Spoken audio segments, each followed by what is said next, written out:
I mentioned that LeBron James' son, Bronny, might not be the best player on his own high school team. Amari Bailey is considered the better prospect there with LeBron James. But Bronny is very good. I don't know if he's NBA. I don't know what the scouts say about him. I just watched him in 2 games. These were summer league games. 877-3DP Show, email address dp@danpatrick.com, Twitter handle at DP Show. We make way for ESPN senior NBA insider, host of the Woj podcast, Adrian Wojnarowski. Woj, thanks for joining us. Can you explain what the Supermax rules are? Was there any kind of leverage, or like Luka was getting $207 million no matter what? That's right, Dan. And what's different about Luka's Supermax off of his rookie extension, that, you've seen other rookie extensions and you see the $207 million number, or 202 last year, or 195, based on where the salary cap is. He's the first player to sign this deal who's already fulfilled the requirements to get the Supermax. So you have to make All NBA or win MVP. I think it's All NBA, MVP, or maybe even Defensive Player of the Year. Any combination of those in 2 out of 3 years earns you that 30% of the cap, which takes you from essentially 175 to 207. So Luka's the first one to sign this deal, having already been All NBA twice.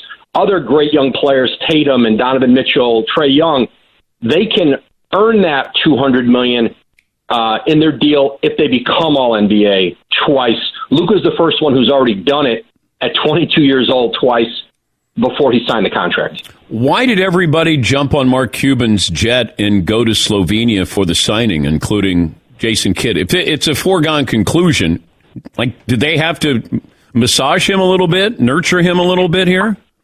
I think it's just a sign of respect of what he means to that organization, that they would come and do it collectively and, formally present it to him. There was going to be a press conference later today in Slovenia, but I think it's just because of who he is, what he means to the organization. We're not going to do anything but be buttoned up, come see you, present it, tell you what you mean to us, and have him sign the contract. I wonder, and as many people as you talk to, can the Mavs build a championship team around Luka? And if so, how do you do that? Well, that you certainly can build one around him. There's no question this is a future MVP in the league, probably multiple MVPs before he's done. Listen, I think the progress of Kristaps Porzingis and his health, I think mentally embracing that role alongside Luka, how this goes now with Jason Kidd, those are going to be really important factors. And they traded for Porzingis with the idea that this was going to be, a legit number 2 co-star. And health has played a lot of has been a lot of the factor of why he's not been as effective. They need him to get healthy, but certainly they need more. They're not there yet. They've been knocked out in the first round twice by the Clippers.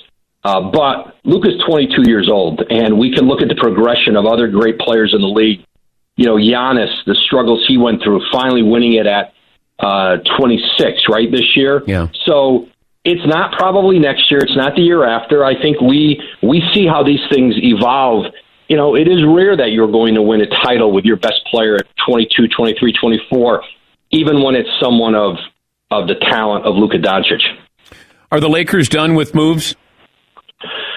Well, I think certainly significant moves. I think there's still some room to add another veteran minimum player to their roster. But this is largely the team they'll have, and you saw them go out in free agency because of the Westbrook trade and trading essentially 3 for 1 in that deal, losing Caruso to the Bulls.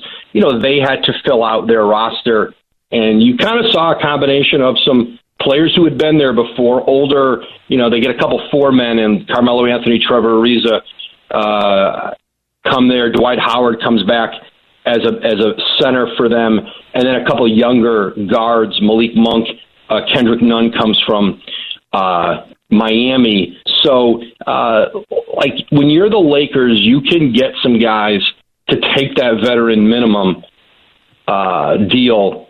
Who might be able to make a little bit more elsewhere. But you go there on a one-year deal. You have a chance to win a championship. You can increase your value, and I think that's what a couple of those guys are counting on. What do you think the league reaction is to what the Lakers did?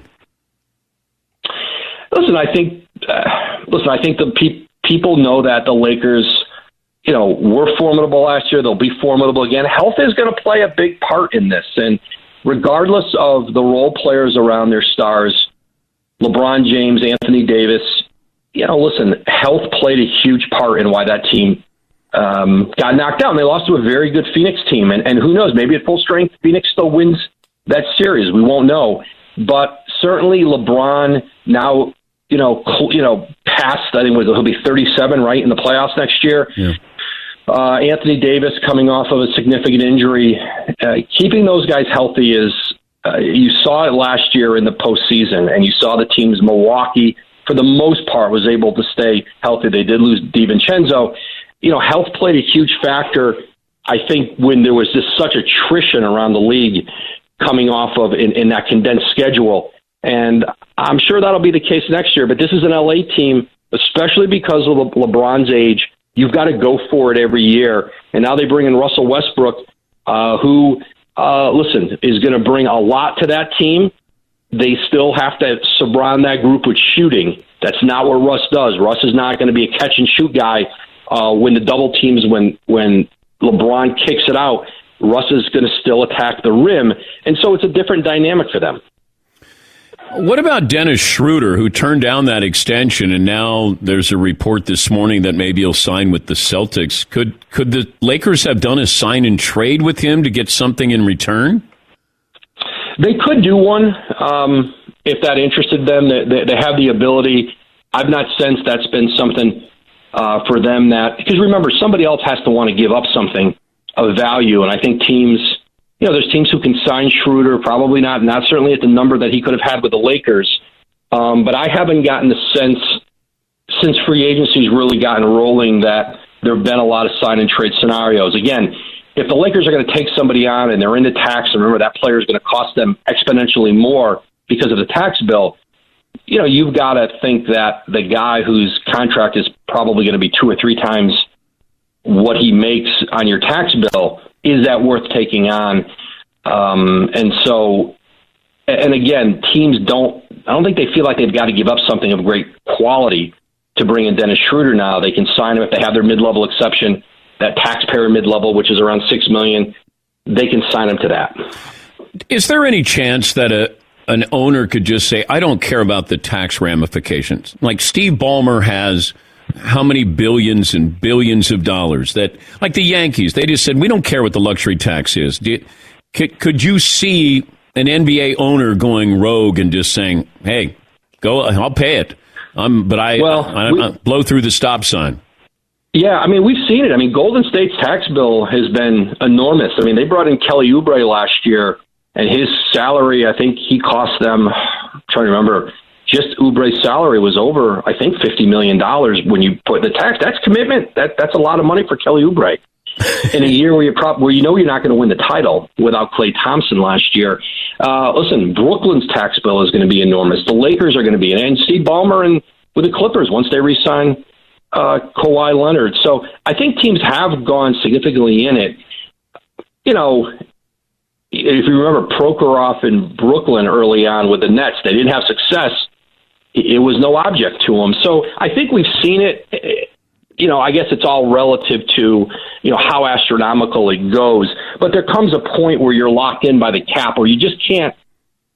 You can't just keep adding big salaries. You're essentially the cap doesn't work necessarily that way, where you get locked in at certain slots, and so you're just paying a ton of tax for a guy making $3 or $4 or $5 or $6 million. That doesn't mean he's a great player and it makes any sense to do it. Did you trademark Woj? No, not that I know of. You should probably do it today.